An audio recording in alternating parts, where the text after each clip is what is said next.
श्वेते वर्षे समारूढ़ा श्वेतांबरधरा शुचिः महागौरी शुभम दद्दान महादेव प्रमोदया। नमस्कार, आज मैं आपके लिए लेकर आई हूँ महागौरी माता की कथा। नवरात्रि में 8वें दिन महागौरी शक्ति की पूजा की जाती है। नाम से प्रकट है कि इनका रूप पुनः गौरवन है। इनकी उपमा शंख, छत्र और कुंद के फूल से दी गई है। अष्टवर्षा भवेद गौरी यानी इनकी आयु 8 साल की मानी गई है। इनके सभी आभूषण और वस्त्र सफ़ेद है, इसलिए इन्हें श्वेतांबरधरा कहा गया है। 4 भुजाएं हैं और वाहन वृषभ है, इसलिए वर्षारूढ़ा भी कहा गया है। इनके ऊपर वाला दाहिना हाथ अभय मुद्रा है तथा नीचे वाला हाथ त्रिशूल धारण किए हुआ है। ऊपर वाले बाएं हाथ में डमरू धारण कर रखा है और नीचे वाले हाथ में वर मुद्रा है। इनकी पूरी मुद्रा बहुत शांत है। पति रूप में शिव को प्राप्त करने के लिए महागौरी ने कठोर तपस्या की थी। इसी वजह से इनका शरीर काला पड़ गया, लेकिन तपस्या से प्रसन्न होकर भगवान शिव ने इनके शरीर को गंगा के पवित्र जल से धोकर कांति में बना दिया। इनका रूप गौर वर्ण का हो गया, इसीलिए ये महागौरी कहलाई।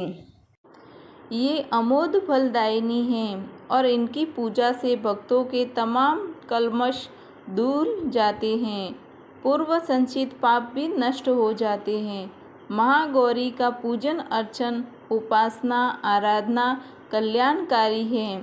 इनकी कृपा से अलौकिक सिद्धियां भी प्राप्त होती हैं। महागौरी माता बैल की सवारी करती है। माँ को सांभवी के नाम से भी जाना जाता है।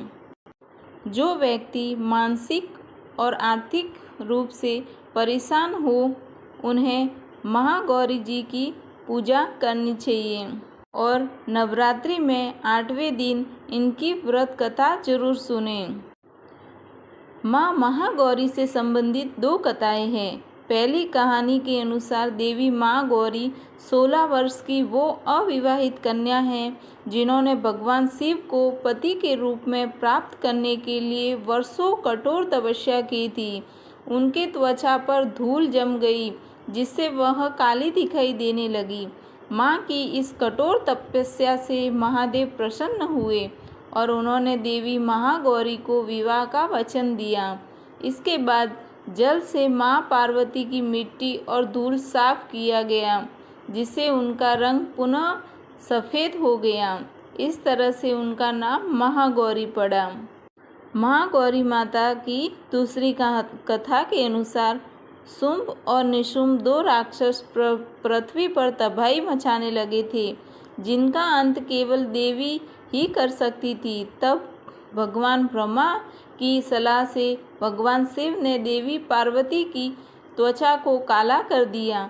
देवी पार्वती ने अपना रूप रंग फिर से प्राप्त करने के लिए घोर तपस्या की। तब भगवान महादेव ने उनकी तपस्या से प्रसन्न होकर उन्हें मानसरोवर में स्नान करने की सलाह दी। मानसरोवर के जल में स्नान करने से देवी पार्वती की काली छवि फिर सफ़ेद हो गई। माता के इस रूप को कौशिकी कहा गया है। नवरात्रि की अष्टमी पर कन्या पूजन का विशेष महत्व माना जाता है। जो लोग नवरात्रि की अष्टमी पर अपना व्रत खोलते हैं, वो इस दिन माता रानी की पूजा के बाद हवन पूजन करते हैं, फिर इसके बाद कन्या पूजन करते हैं। कहते हैं कि कन्या पूजन के बिना नवरात्रि व्रत पूरा नहीं माना जाता, इसीलिए नवरात्रि में कन्या पूजन करना जरूर चाहिए। या देवी सर्वभूतेषु महागौरी रूपेण संस्थिता नमस्तस्ते नमस्तस्ते नमस्तस्ते नमो नमः। मेरी कथा पसंद आए तो मेरे चैनल को लाइक, शेयर और सब्सक्राइब ज़रूर करना। जय माता जी।